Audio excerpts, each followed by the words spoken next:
When the Touareg joined Volkswagen's US lineup in 2004, it was positioned as a tech-filled, subtly luxurious SUV more closely aligned with pedigreed offerings from BMW and Mercedes-Benz than with pedestrian entries from Jeep, Ford, Chevrolet, and Honda.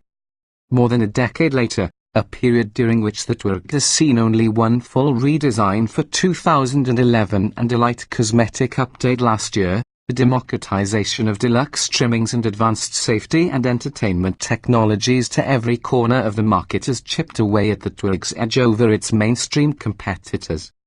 First, the good. Working from the outside in, the Touareg is still a seriously good-looking piece, with its big wheels wrapped in fat, tall profile tires and pushed out to the corners where the fenders gently bulge around them. Last year's updates to the nose and tail, mostly consisting of LED headlight and taillight accents, are surprisingly effective at making the 5-year-old design appear current. So, too, does the lush interior, with panel fits that are impeccable. The dashboard and the majority of the door panel surfaces are made up of a squishy, leather-grain rubber material into which the designers set swaths of wood and exquisitely thin shards of metal. Close your eyes and feel around the cabin, and your fingers read Audi. A refined, comfortable suspension and low noise levels back up the luxurious surroundings, as does the ultra-feeling body structure. Overall, the Touareg drives much like a tall, obese Volkswagen Golf, and we happen to like that premium-feeling hatchback enough to name it one of our 10 best cars. The packaging is spot on, too, with plenty of rear seat room and a huge, 32 cubic foot cargo hold. Backseat passengers can even slide the rear bench fore and aft several inches or adjust the backrest angle to their liking. For those keen on towing, the Touareg can lug 7,716 pounds, a commendable figure given its 6-cylinder power. The previously available 3.0-litre V6 diesel is on hiatus thanks to VW's emissions cheating scandal, while the pricey hybrid option was dropped this year. And yet, nothing we like about the 2016 Touareg is any different from what we liked about older versions, the SUV's various updates having failed to tangibly elevate the original Touareg's spirit. That's a problem, given how the competition from non-luxury 2- and 3-row SUVs has gotten stiffer. It's an even bigger problem that the Touareg's base price is effectively $50,615 for the sport with technology model. The entry-level sport, priced at $43,615, is available only via special order, or nearly $20,000 more than it takes to slide behind the wheel of the Jeep Grand Cherokee, Ford Edge, or Nissan Murano. Worse still, the Volkswagen has a few glaring age-related flaws.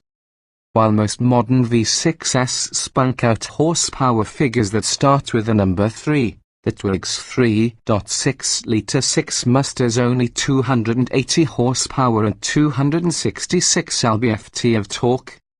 The 6, which VW refers to as a VR6, features an unusual 10.6-degree cylinder bank angle, an orientation far enough from the more common and better balanced 60-degree arrangement to produce tremors easily felt through the floor, steering wheel, and pedals at any engine speed. It is a symphonic vibration, subtly reminding you in a diesel-like way that, yes, the engine is running, but it feels unbecoming in a vehicle this expensive. Dynamically, the Touareg feels slow and heavy, mostly because it is slow and heavy. The VR6 engine is saddled with 4,895 pounds of curb weight, pulling it to 60 miles per hour in a slow 4th class 7.8 seconds. The 8-speed automatic transmission doesn't help, being reluctant to downshift unless the driver pushes the gas pedal through a resistant kickdown switch. Other feats are similarly dulled by the beefy weight, namely, braking. Despite good pedal feel and action, the Touareg required a long 185 feet to stop from 70 miles per hour in corners. 2. The VW feels heavy, although body motions are well controlled. Far and away the Touareg's greatest sin is its hopelessly outdated infotainment system. Rarely do we use the term deal killer in vehicle reviews, but the RNS 850, the Tuareg ZEB Level 8.0-inch touchscreen comes close to earning that label. At least a generation behind the latest equipment offered in other VWs, the screen is slow to respond to inputs, and the graphics are second-rate.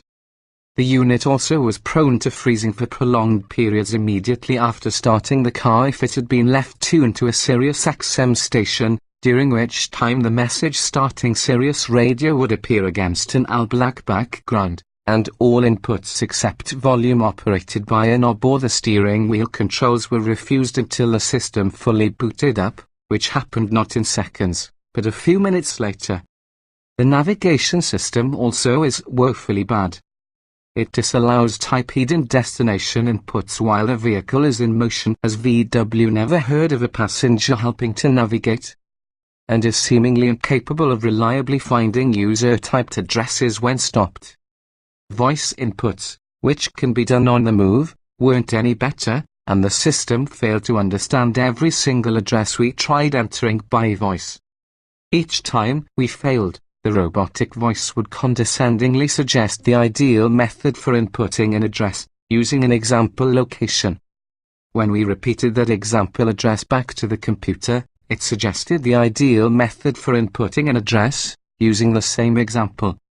Rebuffed, we used our phones for navigation. Luxury price without the luxury badge. These shortcomings not only take some shine off the Tuareg's appeal next to less expensive offerings, they're particularly damning when you consider the full luxury alternatives with similar performance that you can buy for similar money.